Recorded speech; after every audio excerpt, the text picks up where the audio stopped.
It's a high-tech conversation. And a low-tech topic. Live on the World Wide Web via Zoom. Bench Talk 101. Good evening, everyone. Welcome to Bench Talk 101. Well, this week we're joined by Chester Spier again, and he's going to talk to us about, well, his art room and his library. So I think early on in Bench Talk, Chester did a tour of his workshop and his tool room, but there was always a part two hinted at the time.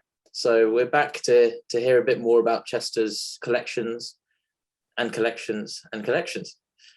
So without further ado, we'll move over and spotlight Chester and then get started with his talk. But before Chester gets going, one thing to mention, which Chester pointed out, would probably be easier if people ask their questions while Chester's at whatever he's showing. If you've got a relevant question that pops up at the time, if you pop your name in the chat, I will stop Chester and you'll be able to ask your question. So over to you, Chester. There you go. Thanks. I'm watching myself on the on my iPhone, but I'm gonna set that down because I think it's too distracting. I'm glad to be back, and I have no idea where this tour is going to lead. But basically, I did a tour of the shop and of some of the tool collections, and that's in an adjoining room. So as we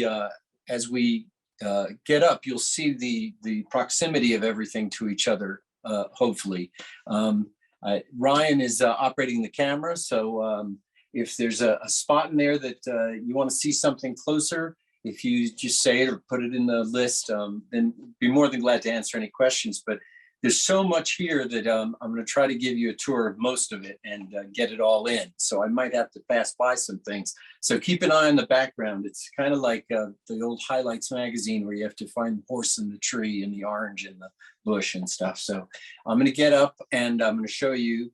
I'm actually in my office art room, which is a big room that has a library table and a desk and drafting tables and these bookcases.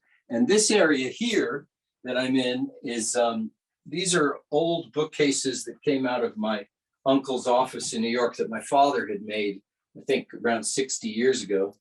And my grandfather's radio. And this is where I keep all the books on Stanley tools and reference books on rules and things like that I go to the most often. And so I can sit here with this light, be able to see what I'm looking at and everything. And I put out an assortment of my woodwork, different things. These wouldn't normally be here. They're usually upstairs, but since we weren't going upstairs, I thought I'd show you them down here and around, including the lamp. And you know my affinity for rulers. This little table here, I found at a yard sale, and it actually has a ruler inscribed into it, a 36-inch yardstick. So it's, I had to grab that table. I think it's a sewing table is what it is. But as you can see, right here is the tool room, right next door.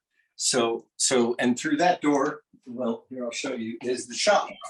So it's pretty easy to go from the shop to the tool room and from the tool room to the art room.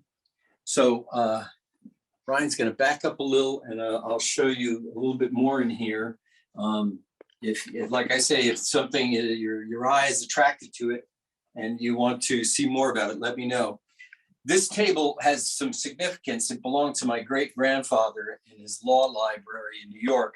But the nice thing about it is when I was a little kid, I used to sleep on the rungs underneath. And when I inherited the table, it still had my crayon drawings. And so it's really a great little library table because there's drawers on all two sides. There's 4 drawers in each. And so I can keep all my drawing supplies, crayons, and my pencils. Now, this valid drawing tools, but over here, I have to say, is a collection. And what I started collecting were pencils with company names on them. And so these all have different company names, including woodworking ones or Eastern Aluminum Supply. And then these little ones that I love, little bullets, and you pull them apart. And so you can use your pencil all the way down to the nub. But they also have tourist things and little, this is some sort of golf thing. So, or different companies, Silverbrook Monument Works, so tombstones. So more pencils. And then there's a pen collection as well. So moving back, this is some of my miniature work by turning. There's my thumb, so you can see how the size of them. And I started making one for somebody, and then they wanted a different type of glass. So I'd go down to the shop and do a champagne or a martini, and then the wine bottle and the water bottle and an urn. And so these are some spoons I've turned. So that's basically this area. And the diplomas on that wall are all my grandfather's. And I keep them there because it's easier than necessarily keeping them in a flat file. But I do have a lot of the stuff in here is my parents, my grandparents, and so there's a lot of history. This was my grandfather's drawing table, and these are all of his graduations from Cooper Union and New York State University of New York for engineering, land surveying, and that sort of thing. And then you'll recognize the drill up here. In here, I have this is my rig for doing mats so it's a mat cutter that's hung on the wall. And some of the artwork here is mine and friends and different things. And if you look in that drawer, you're bound to find almost anything. These are a bunch of prop guns and police things, because also I use this area as a prop house. So I rent a lot of things like money and stuff like that to different movies. So so you're apt to find almost anything in this area here. Then this is my layout area with my my cutting boards, and this one in particular is really nice. This one leaves a little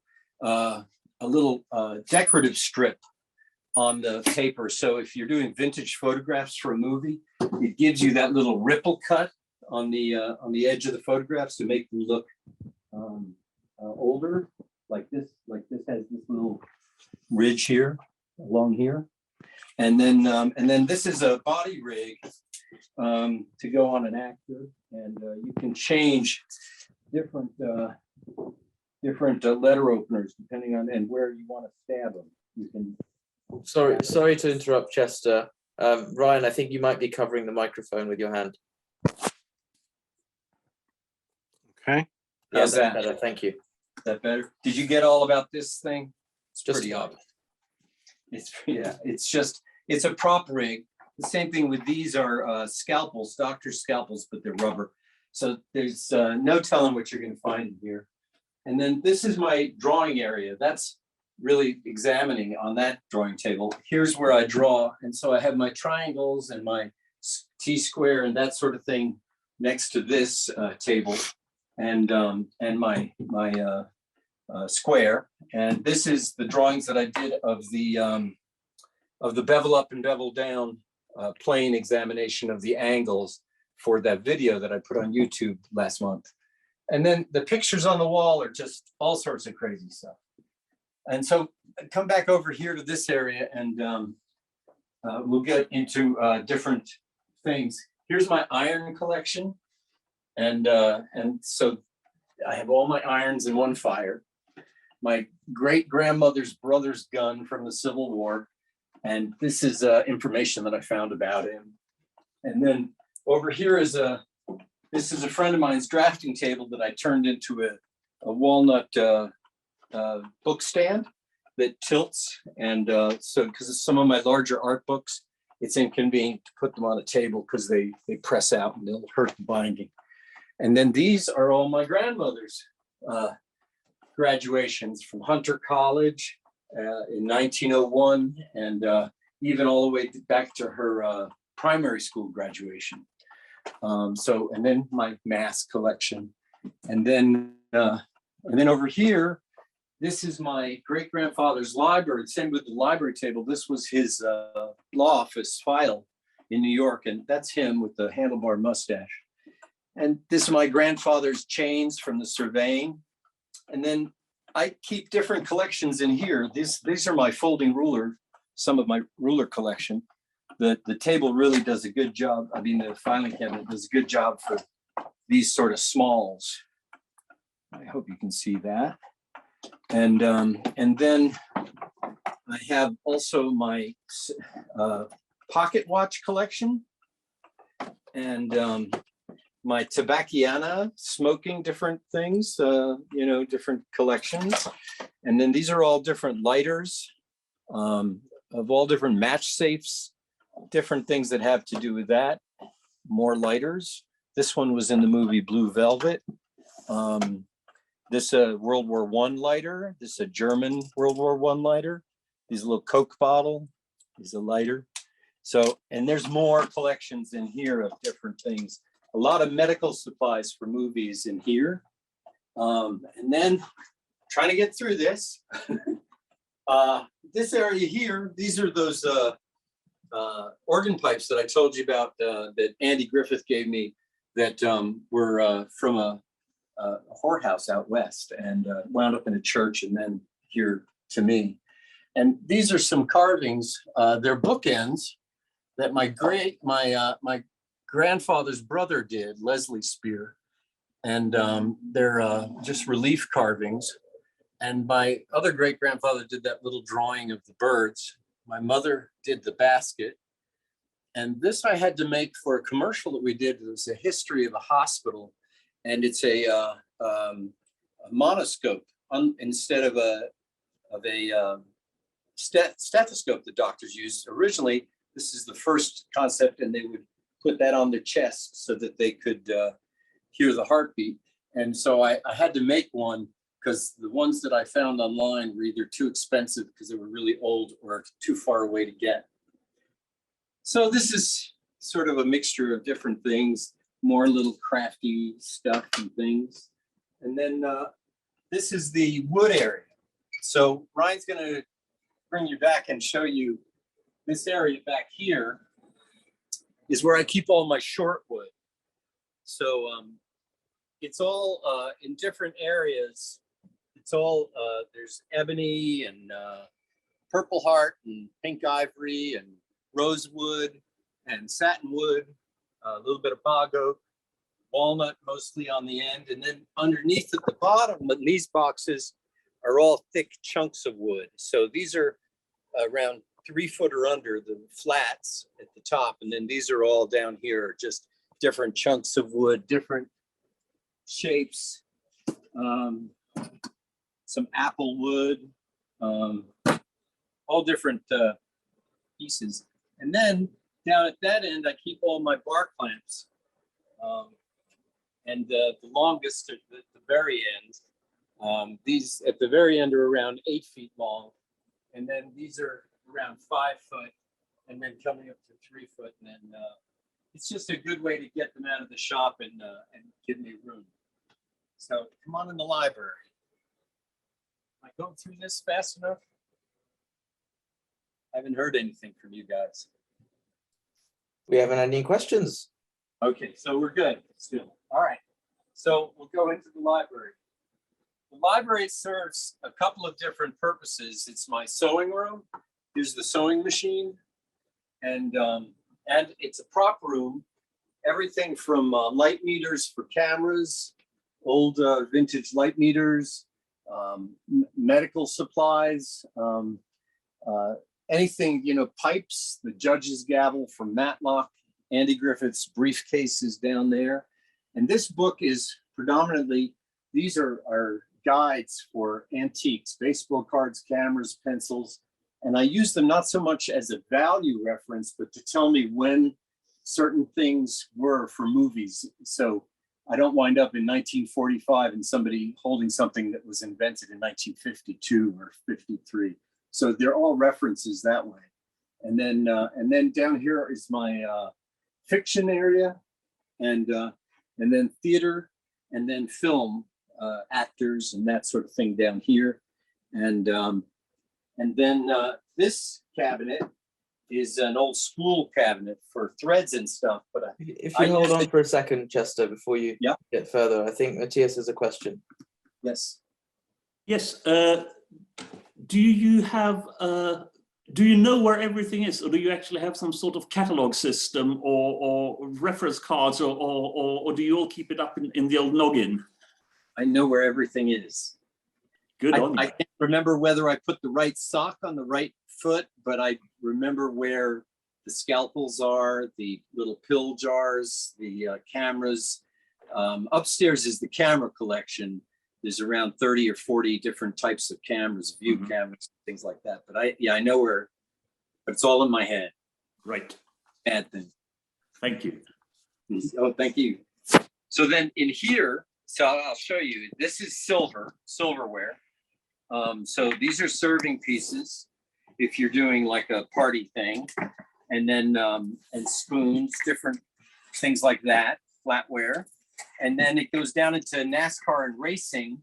So these are racing emblems from past Sports Car Club of America, different awards, things like that. And then pins for different, oh, that's more flatware. It's up here. There's the pins, well, racing stuff and cars and that sort of thing. Crazy. So that's another collection. And then up here are different staplers, old different vintages, including the boxes if I have to do an office, several different binoculars. And this is all English books. And this is travel and art history. And then this is history. This Fabulous Century is wonderful because it's 10-year periods, each book. So you can really use it to tell you whether or not something is the fad at a certain time and when you're doing a movie. And then the record collection and Broadway theater collection. And over here is the woodworking. So I'll explain this part here. This is painting, how to draw perspectives, things like that, how to do printing, leather, all of that sort of thing. And then this is all interior decorating, including the treasury of standards for interior design, anarchist's tool chest. And then these are extra fine woodworking magazines that are not part of the whole thing I have. And then down here is David Ellsworth on wood turning, different craftsmen's books on their work. And then bandsaw, how to tune your bandsaw, veneering, contemporary art with wood, popular science, catalogs. Then it goes into how to whittle, how to carve, how to build cabinets, the Encyclopedia of Wood. This is all about wood and farming wood and that sort of thing, and types of wood. And then it goes into cabinet making, the structure of different modern furniture and fittings, into chairs. And then this is a discussion of just the history of different furniture. So I can do Wallace Nutting's book on the furniture treasury, which is great. American Heritage. So they're all different, just Windsor chairs, antiques directory. So I can learn from those. And then coming across here, Thomas Moser, Sam Malouf, Nakashima, The Soul of a Tree, Wendell Castle. And then this is all on tools. So all tools. And then this is all the gristmill from Midwest Tool Collectors Association, their newsletter for, I guess, around 25 years. And then this is all tool catalogs from Starrett, Stanley, Brown and Sharp, Morse, Cleveland Twist Tools, Oliver, Henry Diston. So this is all vintage catalogs and reprints. And then these are all original Jobbers catalogs. You can see the size of that. And this catalog has everything from stoves to ladies' shoes to Stanley planes, everything imaginable for those stores. And then this is all Fine Woodworking magazine from the earliest ones, their books, all the way through into the 2000s. And then this is all different clubs, woodworking and tool clubs that I joined at different times. This is, I think, the International Wood Collectors Association. And that's their thing. So a great way to learn about different types of woods. And then down here is wood finishing, and then sewing, leathercraft. This is Audell's books on woodworking and plumbing and welding and electric. And then it comes across into drafting supplies and vintage, catalog of the Fairbanks Company, which is plumbing fittings and tools.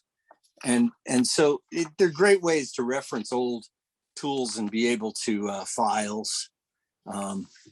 Just another great catalog.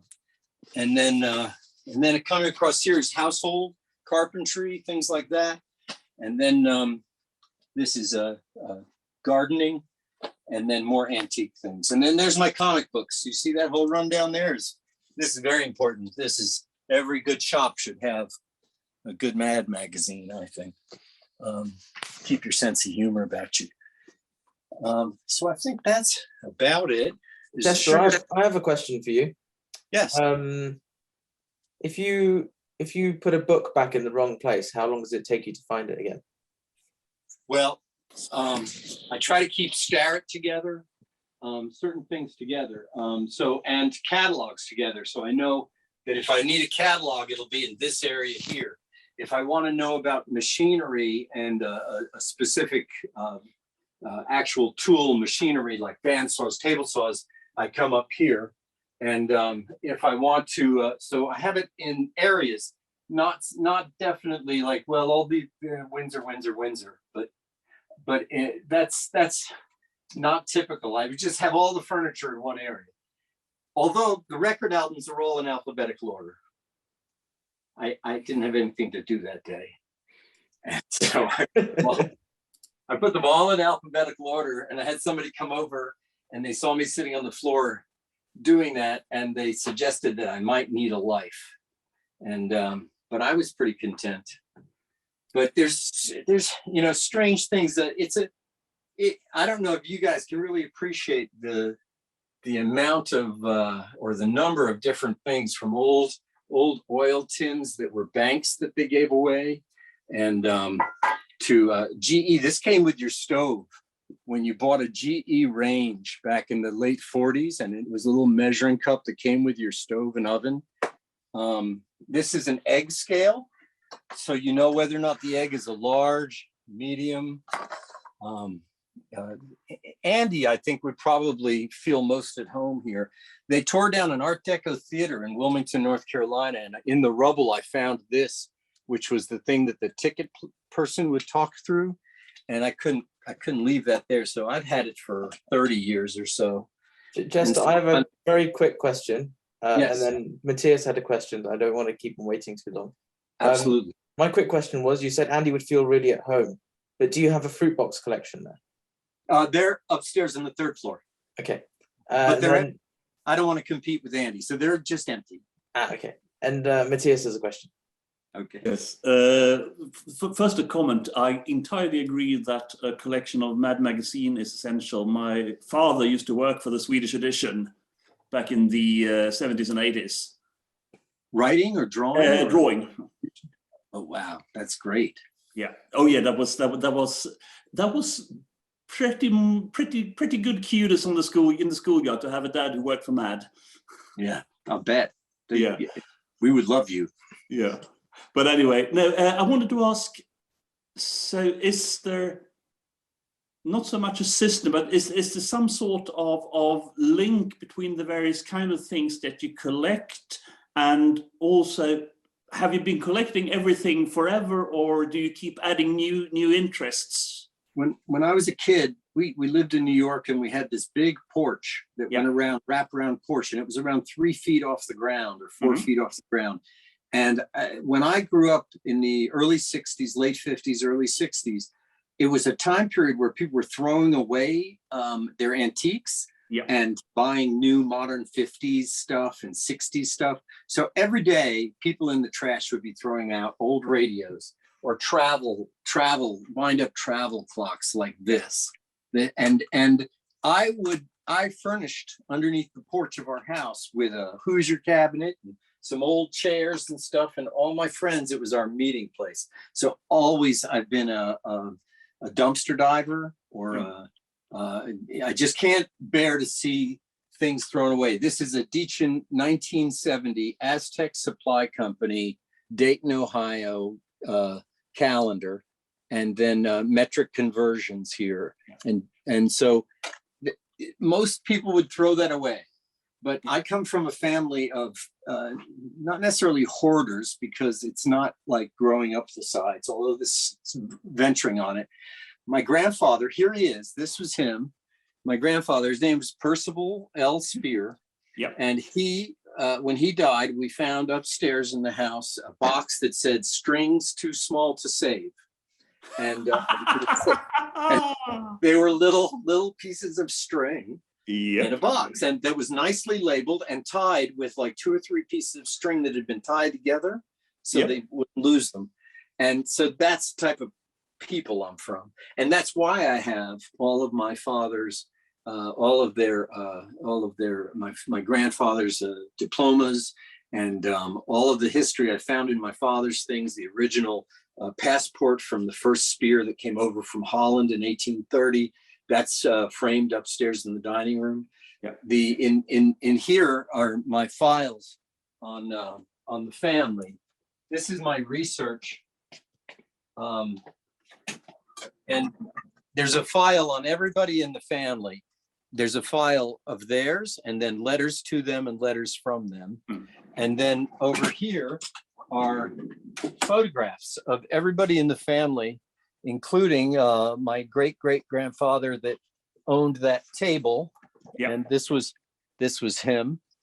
And so I'm the family archivist. Yep. And as well as, I guess, the family hoarder. But yeah.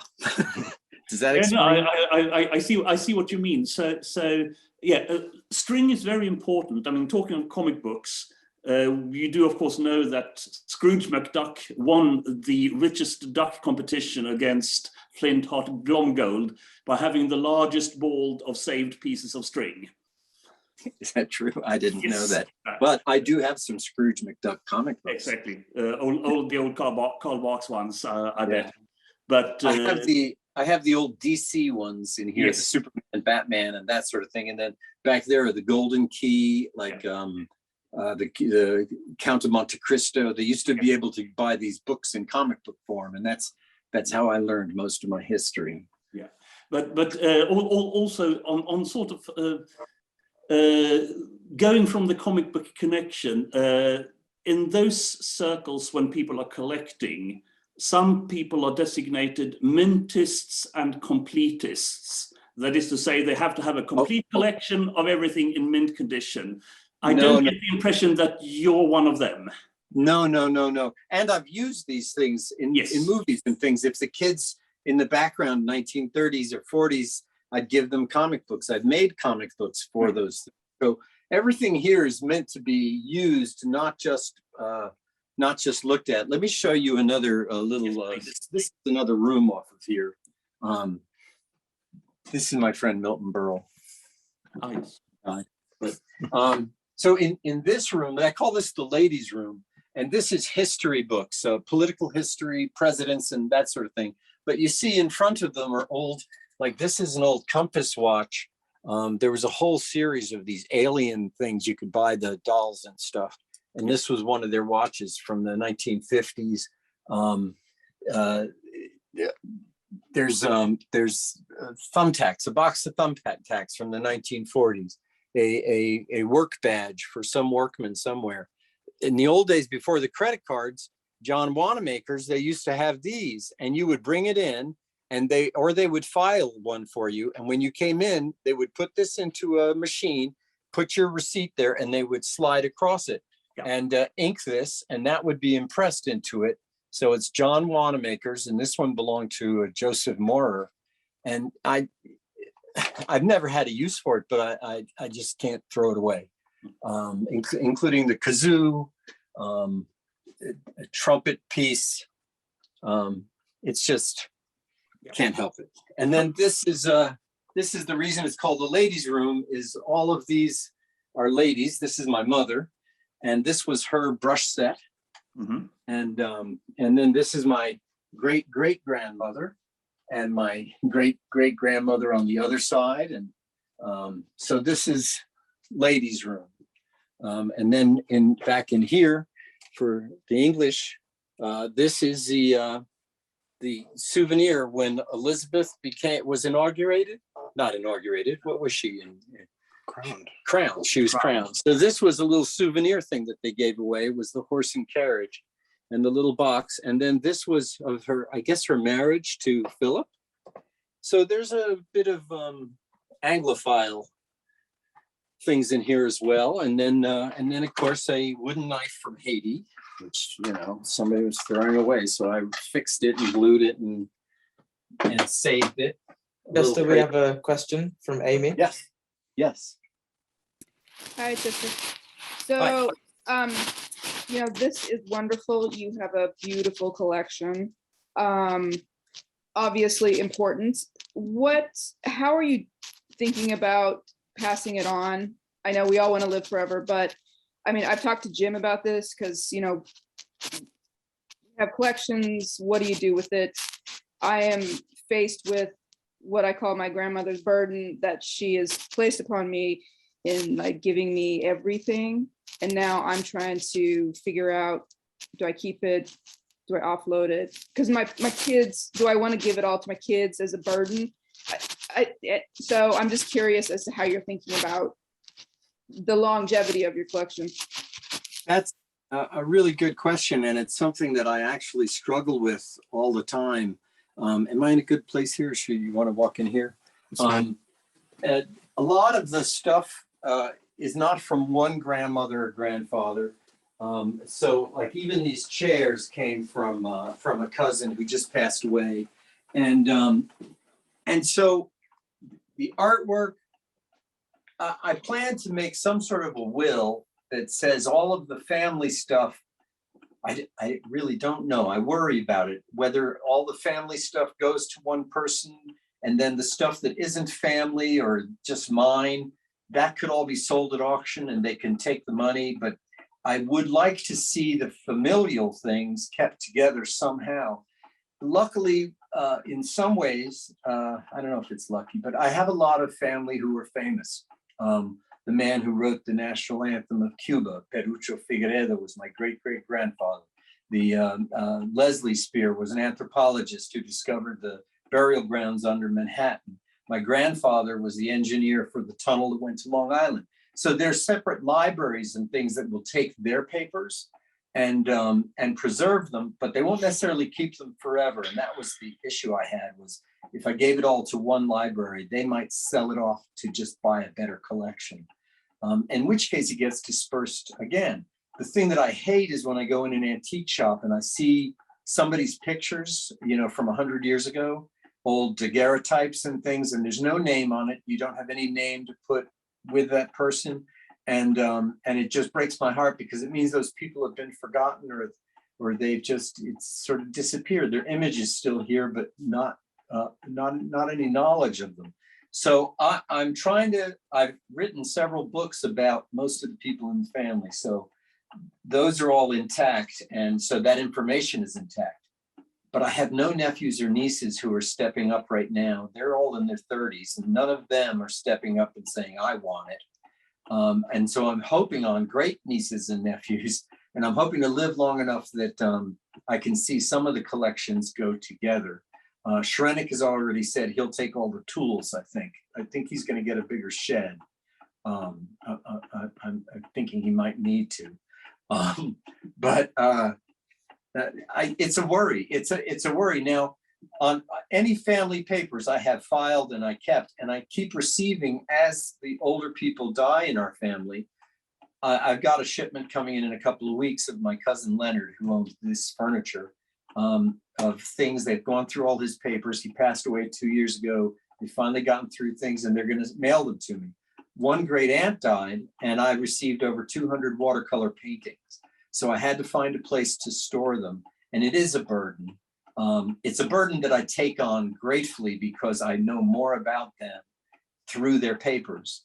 When I received all my Uncle Carl's papers, all from military, college and all that, and I put it in chronological order and I looked at it, all of a sudden I had a better breadth of who that man was than I did being a child with him being an adult. And you know, they don't, they don't talk about those things. And all of a sudden I had a better understanding of who my uncle was because of that. So I'm grateful for that. And I try to share that information, but the actual hard stuff is, where does it all go? I guess it could be, we can put red things around where tourists can come through and pay a dime and have somebody point to stuff and tell them. I just turn it into a museum.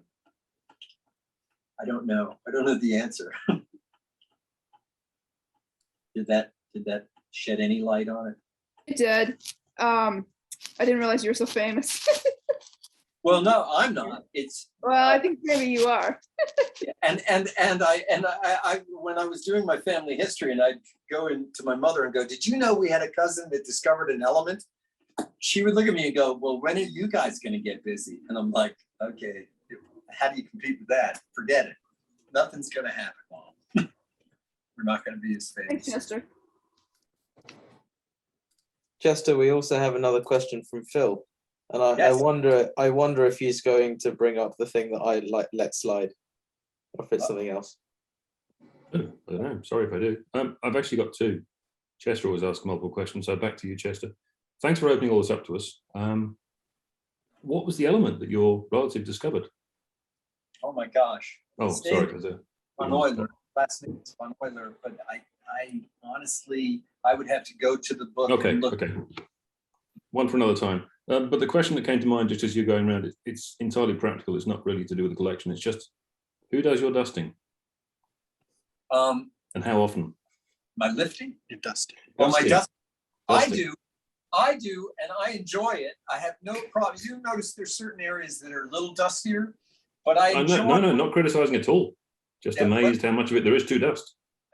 I do it because I get to pick up things when I do it. And so if I pick up an object, this is just something I made, but if I pick up something, I will get a visit with my Aunt Doris or my grandfather Perk or my father Pete. And in that moment while I'm dusting, I get more than Okay. dust. That sounds really weird, but I am weird. So No, I can't. I can see it re-engages you with collecting. No, just seems like a fairly daunting prospect. So well done. Thank you. I just take my time, and I also enjoy walking around here because things catch my eye that don't necessarily catch my eye all the time. There's a picture of me there with George Papard and my dog Joey, and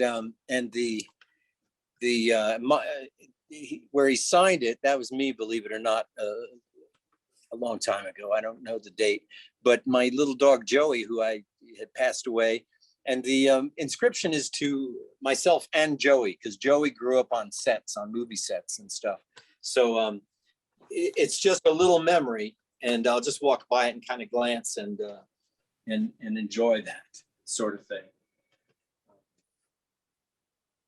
And there's no rhyme or reason why I have things, why I have a popcorn a fireplace there. I have no idea. It's never been used except in a movie. But a lot of people give me things because they know I won't throw them away. I had a friend that gave me all of her grandmother collected all these little oil cans.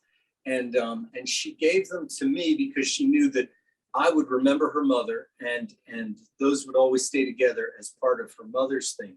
She even gave me this little palm tree with a monkey that her mother had. It was made around 1910. Her mother was the strong lady in the circus. And you put a little cigarette in the monkey's mouth and you light it and it would blow circles, just a little cloth monkey. And I have that upstairs. So whenever I see that, I think of her. Phil, you did ask the question that I let slide, which was about the dust. Oh, okay. Sorry. Well, yeah, if you don't move anything, you don't notice the dust. It's when somebody comes over and picks something up that you grab it from them when they're done and you put it back in the exact same ring. Okay. All right, that's me. Thank you. Yeah. I think we've pretty much made it around the room. Chester, tell us a bit more about your masks. The masks are all different countries, a lot of Colombian ones. because I bought them when I was down there. And I think there's one or two of myself that I made. No, that's over there with the paper mache. They're just all varied. This is Ecuadorian. This is Colombian, Puerto Rico, Bali. This was an artist this woman artist, and she did these fish in clay hanging on the wall. And this was in her exhibit, and I had helped her hang her exhibit. And that mask had nothing to do with the rest of the exhibit except that she had made it. And I admired it. And she said, nobody has ever admired it. And she gave it to me. And this is an Indian one. And I never understood this one completely because he has fangs, like Dracula. So I didn't really understand that one. This is Colombian and Colombian. This is an Ashanti fertility doll. I don't touch it. This mask my sister made when we were in high school. So they're all different. Colombian, a friend made this one. Colombian, a lot more Colombian. This one my mother brought me back from China. It's one of my favorites, and it's the base of a bamboo stalk, and those are the roots of the bamboo. And then the face is carved into the base of the actual bamboo trunk. But this is all the roots of that bamboo. This is also Bali. And this was a wonderful lesbian who lived in the Ozark Mountains. And she had painted this, and it was on her wall. She passed away from AIDS, and it was given to me. And so, like I said, everything has a memory of somebody, and this one brings me back to a film I did in Arkansas. And then of course, see, it's circular. It brings you right into the tool room again.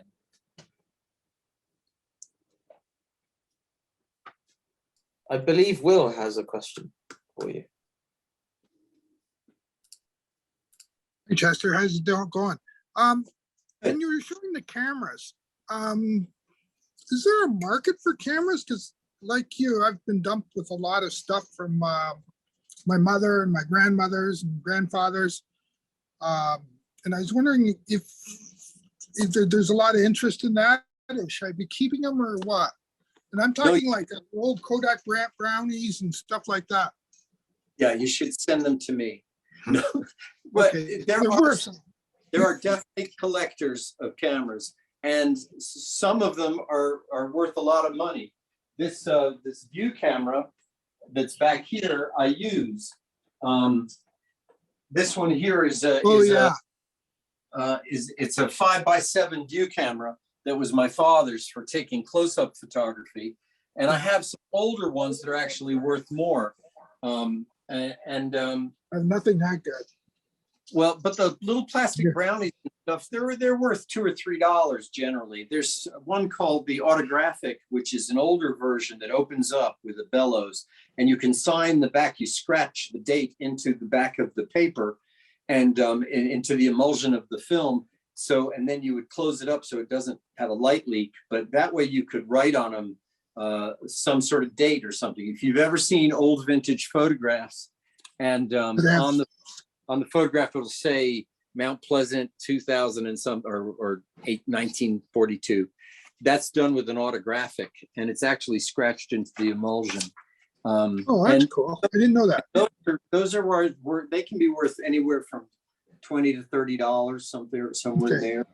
But there are some collectible ones, and it depends on the bellows and things like that. Some of them are worth thousands of dollars. Yeah, I know that because I actually used one, something like that, probably not when I was in photography in my early 20s. The other question is slides. I've got my grandfather's and some of my, I believe my great grandfather's slides, and they used to travel all around the world. And I've got cases of these slides. Do you do anything with them, or do you have such problems? Yeah, if I have slides from all different members of my family, and this is my slide projector here, and then I keep a viewer for the slides here close Yeah. to me.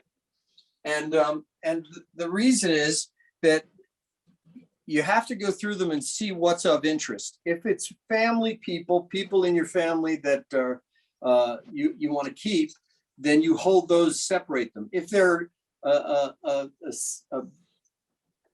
lake that you can't identify, let's say, or a mountain range you can't identify, they're less valuable. And I went through and I threw away some, but I found some on a camp up in the Adirondacks, and I found that camp still existed, and they had a historian, and I gave them all the pictures from the 1940s, the girls' camp, and I think it was a Jewish camp, and it was great because they were like, oh yeah, our archivists would love those, so I shipped them up to them. That was great. And if you find pictures that have cars that are interesting, those are worth saving. But just in bulk, if you don't know you reach a certain point where there are people who will buy slides randomly and just for that use. I have my great-grandfather's and my grandfather's collections of slides. As well, what I do is I put them on my printer, and then if they're negatives, I have these tins that have old negatives from like 1900 and 1905, and that we could never see. And with my printer, I put them on there, and then in Photoshop, I reversed them. And I found pictures of my father in like 1930 when he was like 5 years old, and those sort of things, which the family had never seen. So it was nice to see our father and our grandparents camping and doing that sort of thing. It's very interesting. Okay, because that's one of the things I was wondering if you scanned them or had a way of, did you lose a lot in resolution? No, you can control that, but I would try to find one of these in a yard sale or something. Yeah. You could probably buy them new, but this is an old Panaview GAF, and you put the slide here, and when it goes in, it lights up. And that way, because if you have to load them into a projector, you have to make sure you're in the right position. And then you get some upside down, some right side, and it's frustrating. It's easier to go through them with something like this, initially at least. Jester, do you have a darkroom? I used to have a darkroom, but I gave away my enlargers. I had a couple of big enlargers. I grew up in a house with my father was a photographer and sculptor and artist, writer, and we always had a darkroom growing up. We always loaded our own film. We used sheet film in the big graphic cameras, Speed Graphic, and Graflex cameras. So we had to learn to load that with the notches. And we had a specific closet that we would go into to do that work.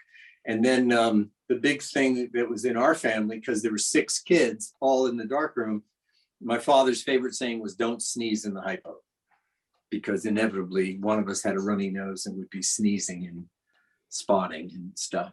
So, I didn't show you this. In this flat file, I missed this. An old flat file. This is on sharpening. This is how to do different compass works, dividing circles into different shapes, different things. And so I keep that handy because I do a lot of that. And then down here, I keep all my veneers, all my flat veneers. Oh, that's a good place.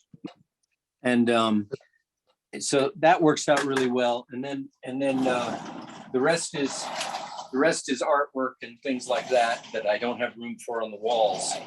So some work that I'm working on. This is the front of my house that I'm trying to redesign. So yeah, that's a handy tool. It's nice being able to have. I bought this house because of its size, and it allowed me the space to do all this and still be living upstairs in the next floor. So that's one of the reasons that I bought this house, was just because I had so much crap. Thank you, Chester. Thanks, Chester. Mm-hmm. Is there anything else you'd like to show us, or does anyone else have any questions? I think Andy Tuckwell said he had a general question for you. Yeah, I'll come in. Thank you.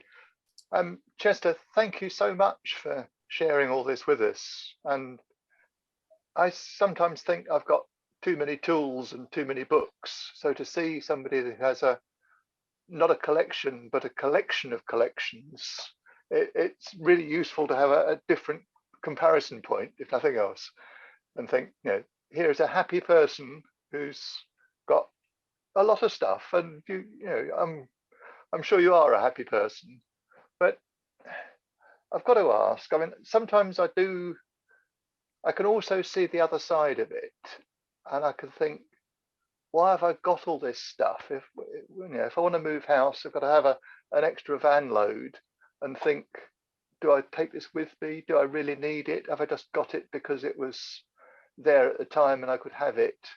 And there is a pleasure to be had in being unburdened by stuff, because stuff, it's both, isn't it? It's a pleasure, it's a comfort, it's a record of people you've known and loved, And a and it's a burden. fascinating window into the past. But it also, does it ever feel overwhelming? Do you think, I want just an empty room where I can just walk from wall to wall? Well, as I'm now in my upper 60s, I am now thinking in terms of length of my life, what will happen to these things. I'm enjoying them now. Who do they go to? What will happen with? And I've had an offer on my house recently to buy my house, and it would mean that I would leave here and I would build something to live in. And in the conceiving of building something, do I include all this stuff, or do I give it away to the kids now, and then not the nephews and nieces, because I have no children? Do I try to get rid of as much? And yes, it would be interesting. Now on the second floor of this house upstairs, it's not sparse by any means. It's not the ab fab, where the two girls bring a bottle of wine to the couple and there's no place to put it down because there's not a piece of furniture in the room. Yeah. But there's more space between the artwork. There's a formal dining room and a formal living room that's not as crowded, although there are more collections upstairs of china. If any of you see my posts on food, there's several different patterns of china that I like to use depending on when I'm serving or what I'm serving. But everything's paid for, so I don't know what you do. I don't know how you deal with that.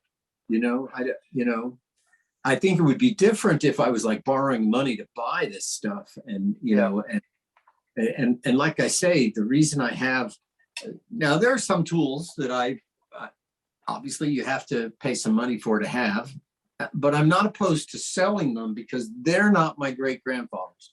My father's planes I will never sell. I'll probably never sell this work of mine because maybe somebody in the family will want it. But if it doesn't have a connection, art and artists of all nations, it can be sold. There's certain things that I could thin down to my retirement years. But then what do I do with my retirement years? I like hiking, but I enjoy this stuff. So I've got a practical suggestion for you. If you ever do need to move house and go into a new place, have you ever been in London and visited the John Soane Museum in Lincoln's Inn in the city of London? He was an architect. He was a very successful architect who designed the Bank of England, amongst other things. And he lived in a reasonably large but terraced London house. And to accommodate his collection of antique statues, pieces of Greek entablature, Egyptian mummy cases, he kept enlarging his house. He actually bought the rear of the adjoining two properties. So you go into one house and then it's 3 times as wide at the back. And it's a wonderful sequence of interconnected rooms, all completely stuffed with things. Yeah. And my favorite room was probably the art room, where he'd bought a whole Hogarth painting sequence, which wouldn't fit on the walls. So he had built a set of big hinged panels. So you can display these 4 foot by 6 foot paintings, by flipping the right one out on view and folding the others away. And he was a master of managing space and making space flow through. But the house is just stuffed gloriously. If we could build another house, one of the things was to build, they have in art galleries, these metal partitions that are like a giant bookcase, and you can pull them out, and they have two sides, and you hang the paintings on, and they'll pivot. So you could bring out two and pivot them or do that sort of thing. And I thought that if I built another house with a studio sort of thing, I would do a bank of that, and all the stuff on the walls would go there. So you could research them and look at them, but they weren't necessarily, because in building a house, this house is wonderful because it can, if you pan around, just give them I mean, there's a lot of wall space in this house. And in thinking about designing it, then you have to say, how much wall space will I be able to have? And without spending a fortune. And that's why I come back to here and go, maybe I shouldn't move. So, yeah, but I where I lived in Wilmington, North Carolina, I bought the house next door, and then I bought the house next door. I had 3 houses, one next to each other, and I integrated the 3 backyards. One had a beautiful old live oak tree, and one had my swimming pool, and one had my sort of Frank Lloyd Wright-esque large deck. And all the houses were furnished differently. So yes, I understand. It's an issue. And if I can just, if nobody else is waiting to speak, I'll just mention one more example. You probably know about Ken Hawley, the English tool collector. He filled his house, his garage, his shed, and built, I think, 3 more sheds that he was filled with tools from all the Sheffield tool makers that were closing down. He then got hold of some storage units from the university and filled them. And it's a damn good job he did, because nobody else was recording that bit of history. And there is now a proper permanent home for his collection, and it is an accessible historical resource. And if he hadn't done it himself, absolutely. Yeah, mine may be more varied and more spread out, the different things, but I feel like I've saved this stuff. Literally the family papers, the original passports from Holland, all of that information was in a cardboard box underneath all my father's printing paper from the darkroom, just piles of it. And this box at the bottom said, "Don't throw away." He never threw it away, but he stuck it in the bottom of a closet under all the stuff. And none of us knew it existed until after he died. And so in doing the family history, we had to piece together what all this stuff meant, because we had no idea, because he never talked about it. So, yeah, I felt like, and I had all of those done by a museum archivist, framed with special glass and making sure it's all sealed so bugs can't get to it and everything. And so those documents are probably the most important things in the house, and they're upstairs.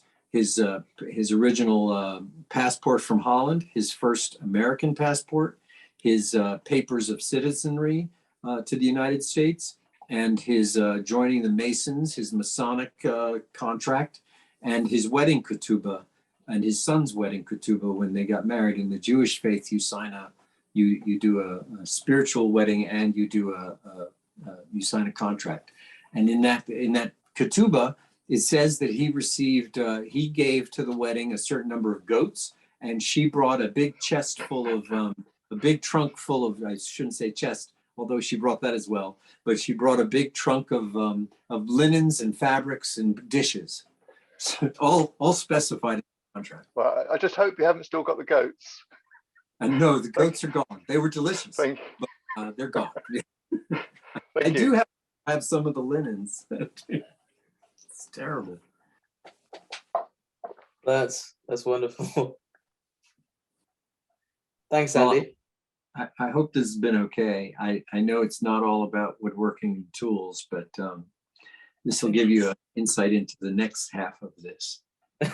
But I think it's been a great insight into your collection, and I think a lot of us have sat here in awe at the huge number of things. And I don't think you've talked about how you've actually built a lot of the bookcases that you store your books in, and all of that as well. So I guess this is a time to raise a glass and say cheers to the bench. And thank you, Chester. But also thank you to Ryan behind the camera for being very patient and holding up the camera with a very steady hand. His arms must be aching by now. I'm about to drop, but you're welcome. Thank Cheers, everyone. Cheers. Cheers, Chester. Cheers. Cheers, Chester. The bench.